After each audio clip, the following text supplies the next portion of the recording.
right. So yeah, folks have sent in some seriously fascinating stuff about January 3rd birthdays, and I'm thinking we should, really dive in and see what we can uncover. Like, forget those generic horoscope things. We're talking about numerology, maybe even a little tarot, the whole mystical shebang. Sounds interesting. It's definitely a unique approach, that's for sure. When you start combining these different systems like that, the numerology, the astrology, even psychology, it makes you think they're going for a really layered understanding of personality. It's true.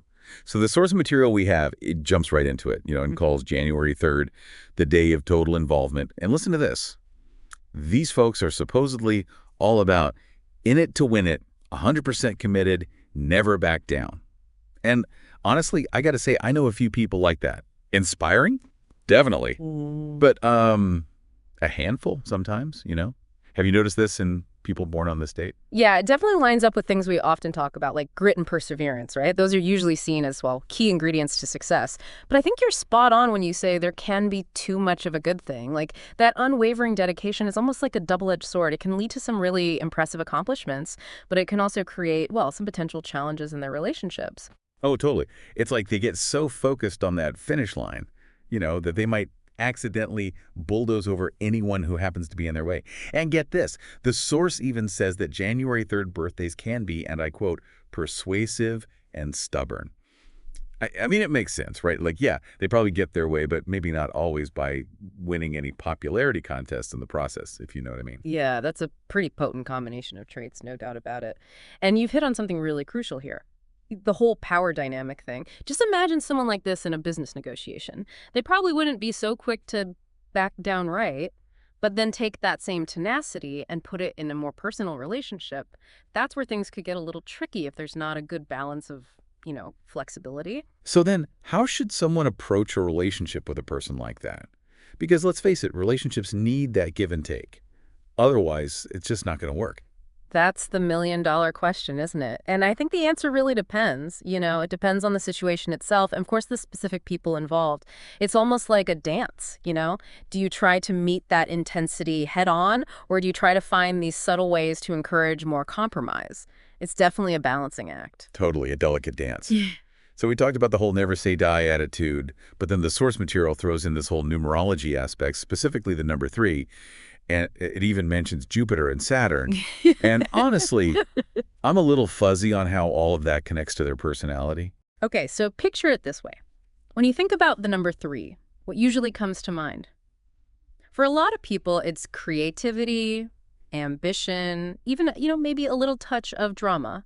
So right there, you've got that built-in drive, this desire to make things happen. I'm seeing the connection to the whole total involvement idea now. It's not just about, like, testing the waters. It's about diving in head first. Exactly. Now let's layer in those planetary influences we were talking about. Jupiter, that's all about expansion, optimism, reaching for the stars. And come on, that sounds pretty January 3rd, don't you think? It does. It's giving very much big goals, big energy. It definitely tracks with what we've been talking about so far. It does.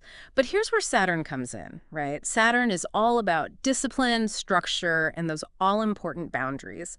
Think of it as the grounding force that keeps Jupiter's, shall we say, expansive energy in check. It's like, Jupiter's over here, like, go big or go home. And Saturn's like, hold on, let's come up with a plan first. Whoa.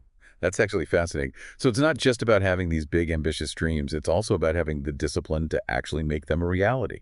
So then how does this whole balance thing play out in their everyday lives? I'm really curious. Oh, you'll see it. You'll definitely see it. Like in their work ethic, their relationships, even just their hobbies. It could be like they set these really ambitious goals, right? But then they're also the ones who are like, okay, here's the super detailed plan to actually make it happen. They might be the life of the party, but then also the one who's making sure everyone gets home safe afterward. You know what I mean? It's that whole finding that sweet spot between dreaming big, but staying grounded at the same time. Which actually, speaking of, it kind of brings us to the whole tarot card element. Because the source we're looking at actually links January 3rd to the Empress card. So what's the deal with that? What kind of insights can you share about that, from the tarot perspective? So the Empress, she is a pretty major player in the tarot world, right? I mean, she represents things like nurturing, abundance, creativity. Those are all like, positive vibes. But at the same time, she's also about, well, power. And kind of like with anyone who's in position of power, there's always that, well, that potential for it to not be used in the best way. It's like that saying, right? Absolute power corrupts absolutely. Exactly. You got it. It's like the Empress is there to remind us that even when you have all these really amazing qualities, if you take them too far, they can actually end up doing more harm than good.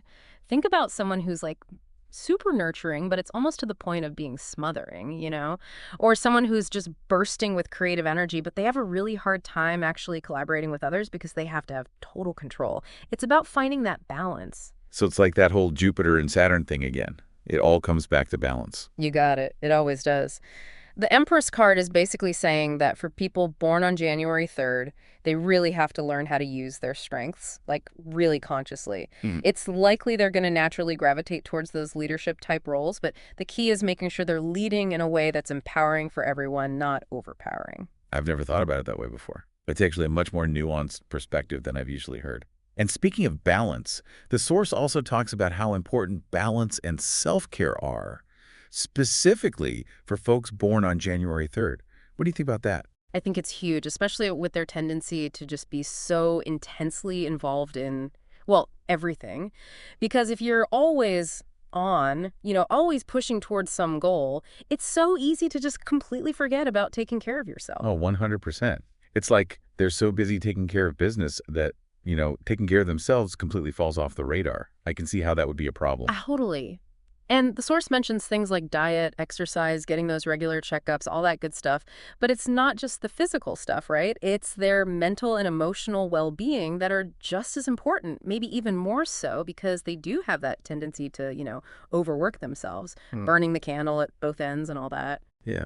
So then what does that look like, practically speaking? Like, what are some of those healthy coping mechanisms that these folks can actually use? What are we talking about here? It's all about finding those activities that allow them to really, truly recharge and de-stress. Like for some, it might be spending time in nature, maybe trying meditation, or even just getting lost in some kind of creative pursuit, whatever works. And then for others, it might be more about just spending quality time with loved ones or pursuing hobbies that genuinely bring them joy. It's like, you can't pour from an empty cup. I've heard that a million times. Right, exactly. So it's all about, being able to keep going, right? Maintaining that, like total involvement we were talking about, but in a way that doesn't completely drain you. 100%. It's about sustainable success, Not just burning bright and then suddenly, poof, you're burned out. So true. So, okay, I think it's safe to say that we've uncovered a pretty, complex picture of those January 3rd folks. I mean, they're driven, super dedicated, maybe a little stubborn, but also capable of incredible things. They could be amazing leaders. Their creativity is off the charts. It's almost like we've got this secret cheat sheet now for understanding these super dynamic people. Absolutely. Although like any cheat sheet, it's just the starting point, right? The real magic happens when you actually put that knowledge to work. Because when you really understand the strengths and, let's be honest, the potential weaknesses of this personality type, it can make a huge difference in how you approach those relationships. Right.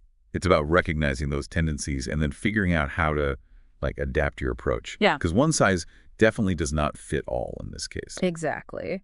With some people, it might be about giving them the space to chase their dreams, But then with others, it might be more about gently encouraging them to slow down, maybe take a break every now and then. It's about figuring out that rhythm, that unique dance for every single relationship in your life. That's a great way to put it. And thinking about that, here's something interesting to consider, especially when it comes to those January 3rd folks. Since they're so driven by purpose and duty, what if we could bottle that up?